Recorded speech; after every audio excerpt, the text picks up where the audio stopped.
সবাই কেমন আছো? ভালো আছো? আমিও ভালো আছি তোমাদের আশীর্বাদে। এই তোমাদের আশীর্বাদে। আর হচ্ছে বড়দের প্রণাম জানিয়ে ছোটদেরকে ওয়েলকাম জানিয়ে আজকে আরেকটা ভিডিও নিয়ে চলে আসলাম তোমাদের সাথে শেয়ার করতে।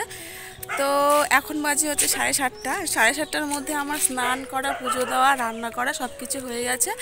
কারণ কি হচ্ছে আমার বড় আবার ডিউটিতে যাচ্ছে এখন। কয়েকদিন যায়নি, শরীর খারাপ ছিল, অসুস্থ ছিল কয়েকদিন, অনেক দিনই অনেক 2 মাস যায়নি কাজে। তো তার জন্য ও বাড়িতে ছিল। আর বাড়িতে থাকা মানে হচ্ছে ও টুকটাক আমার ভিডিওতে হেল্প করা।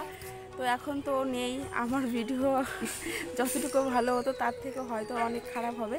তো যাই হোক, যতটা চেষ্টা করব ভালো করার ভিডিও আর তোমাদের সাথে সুন্দর সুন্দর ভিডিও শেয়ার করব। কী হয়েছে মা? তোমাদের সাথে দাঁড়াও।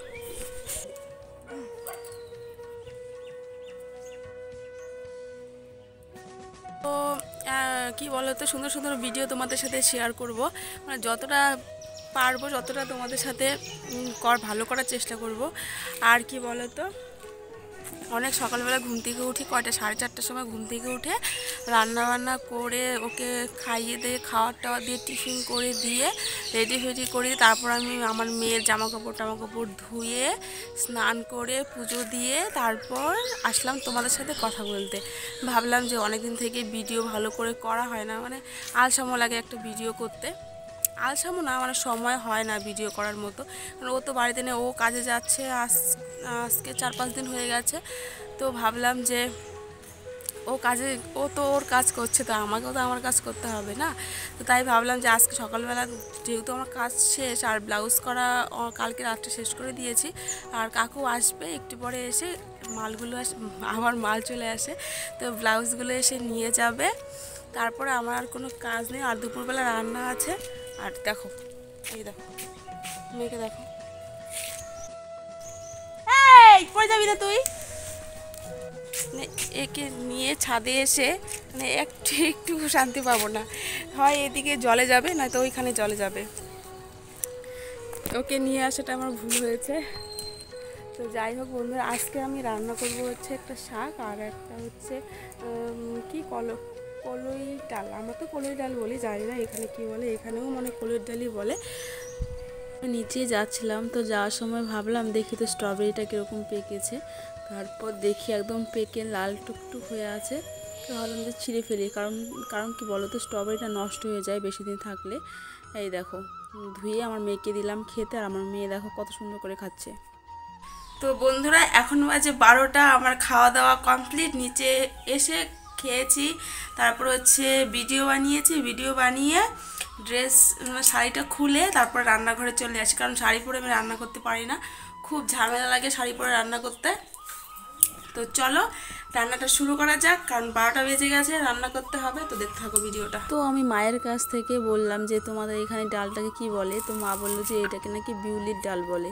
তো যাই হোক বন্ধুরা, এখানে ডাল নিয়েছি, শাক কেটে নিয়েছি, আর হচ্ছে আদা কুচিয়ে নিয়েছি, কারণ এই ডালটা আমাকে আদা লাগবে ডালটা রান্না করতে। আর এইদিকে দেখো কড়াইতে আমি ডালটা বসিয়ে দিয়েছি। ডালটাকে আগে ভাজতে হবে সুন্দর করে, যেরকম করে মুগ ডাল ভাজে সেরকম করে তোমরা ভাজতে পারবে। তো ভেজে আমি নামিয়ে দিয়েছি। তারপর হচ্ছে কড়াইতে দিয়ে দিয়েছি হচ্ছে কাতল মাছের মাথাগুলো, আর মাথাগুলো আমি ভালো করে একটু কেটে নিয়েছি, কারণ কেটে নিলে ভালো হয়। আর এই দেখো ডালগুলো গুঁড়ো করে নিয়েছি, ডালগুলো গুঁড়ো করলে ভালো হয়, সুন্দর হয়। অনেকেই আছে ডালটা গুঁড়ো করে না, ডালটা সিদ্ধ করে, কিন্তু আমি গুঁড়ো করে নিয়েছি। আর এদিকে মাছটা ভাজার পরে দিয়ে দিয়েছি কড়াইতে জল, আর এখন জলটাকে সুন্দর করে ফুটাবো। এর মধ্যে দিয়ে দেবো হলুদ, লবণ, লঙ্কার গুঁড়ো, তারপর হচ্ছে কাঁচা লঙ্কা ফাটিয়ে এর মধ্যে দিয়ে দেব। তো যাই হোক বন্ধুরা, দেখো কালারটা কত সুন্দর আসছে। আর এখন একটু কালচে কালচে মনে হচ্ছে না, মনে হচ্ছে যে বেশি হলুদ হয়ে যাচ্ছে, কিন্তু না, বেশি হলুদ হয়নি। তারপর আমি আদা আর জিরেটা বেটে নিয়েছি। আর এদিকে দেখো কড়াইতে একদম একদম জলগুলো ফুটে টকবক টকবক করছে। আর এখন আমি দিয়ে দিলাম হচ্ছে গুঁড়ো করা ডাল। এখন ডালটা দিয়ে সুন্দর করে নাড়বো। তোমরা এরকম করে ডালটা ঢালবে, আর সাথে যদি কেউ থাকে তাহলে তাকে বলবে দিতে। আর দেখো ডালের জলটা ফুটেও গেছে, আর এখানে আমি ছোটো ছোটো মাছগুলো এর মধ্যে দিয়ে দিব, কারণ মাছটা আগে দিয়ে দিলে তাহলে গন্ধটা সুন্দর আসে। এই দেখো ডালটা দেওয়ার সঙ্গে সঙ্গে কিন্তু ডালটা অনেকটা ঘন হয়ে গেছে। বলো তো কি, ডালটা গুঁড়ো করে দিলে খেতেও ভালো লাগে ভেজে রান্না করলে। তো বন্ধুরা, তোমরা যদি এরকম করে ডাল রান্না করে খেতে চাও তাহলে প্লিজ সবাই আমার এই ডাল রান্নাটা দেখো, ভালো লাগবে। আর ডালটা সিদ্ধ হওয়ার পর ডালটা নামিয়ে দিয়েছি, তারপরে কড়াইতে দিয়ে দিয়েছি তেল, তারপরে দিয়েছি হচ্ছে তেজপাতাটা লাল হলে আমি দিয়ে দেবো হচ্ছে পাঁচফোড়ন। তোমরা মৌরিও দিতে পারো, আমার কাছে পাঁচফোড়ন ছিল, পাঁচফোড়নই দিয়েছি, আমার কাছে মৌরি ছিল না। আর এই দেখো তারপরে দিয়েছি হচ্ছে আদা বাটা আর জিরে বাটা দিয়ে সুন্দর করে ভাজবো। এখন ভাজার পরে ডালটাকে ঢেলে দেবো। আর আমার ভিডিও করতে অসুবিধা হতে পারে, কারণ হচ্ছে তেল ছিটে আসছিলো হাতের মধ্যে, তোমরা কিছু মনে করো না, একা একা ভিডিও করলে এরকমই হয়। তো এই দেখো আমার অনেকটা ভাজা হয়ে গেছে, লাল হয়ে গেছে যখন মশলাটা, এখন আমি দিয়ে দেবো ডালটা ঢেলে।